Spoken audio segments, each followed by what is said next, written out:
Year 1983, there was a devastating famine unfolding in Ethiopia, one of the most tragic humanitarian crises in the continent's history. The images of skeletal children and emaciated families would soon shock the world, but behind those haunting images lay deeper issues. This famine did not arise purely from nature's wrath. It was a complex interplay of politics, war, and environmental neglect. The demographic statistics back then showed that around 8 million people were affected, struggling against starvation as drought crippled the nation. However, it was not the drought alone that spelled disaster. Since the mid-1970s, the Ethiopian government, led by Mengistu Haile Mariam, had been engaged in a brutal civil war. His Marxist regime was pursuing a policy of resettlement in a bid to control the population and suppress dissent.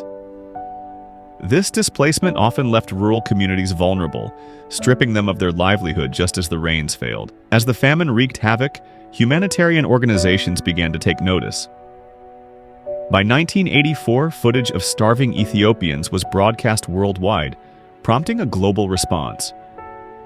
Yet the response was marred by skepticism. Many perceived it as a political crisis, blurring the lines between humanitarian aid and foreign intervention. Countries like the United States chose to provide aid indirectly, limiting direct assistance to avoid bolstering Mengistu's regime.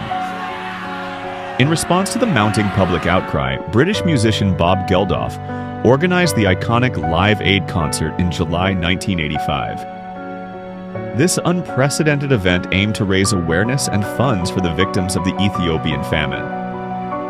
Live Aid jolted the public consciousness, leading to an outpouring of funds that totaled over $125 million. Celebrities like U2, Queen, and David Bowie united, sending a message of solidarity that transcended borders. However, even with millions raised, the road to relief was fraught with hurdles.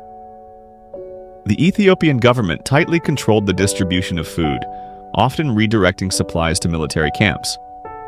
Reports surfaced of troops preventing aid from reaching famine-stricken communities, prioritizing military strength over human lives. The call for accountability grew louder and the complexity deepened as guerrilla groups in the region also faced difficulties, leading to accusations of mismanagement and corruption. As the international community struggled to navigate the complexity of the situation in Ethiopia, the reality on the ground was far grimmer. Between 1981 and 1985, it is estimated that over 1 million Ethiopians lost their lives due to starvation, while countless others faced the trauma of displacement and loss. For many, the famine became not merely a statistic, but a name, a story of loss that would ripple through generations. It wasn't until later in the decade, as global awareness peaked, that investigations led to more direct humanitarian efforts. International aid organizations intensified their efforts, working with grassroots initiatives to deliver food directly to affected areas. The Ethiopian famine of the 1980s was a turning point, igniting a spark for future humanitarian efforts worldwide. It showcased the vital importance of transparency and accountability in international aid. In many ways, it marked the beginning of a new era, one where the world's conscience was challenged and rallied towards compassion and support. The legacy of that famine serves as a somber reminder of the intersection of politics and human suffering, underscoring the need for a collective global responsibility to prevent such tragedies in the future.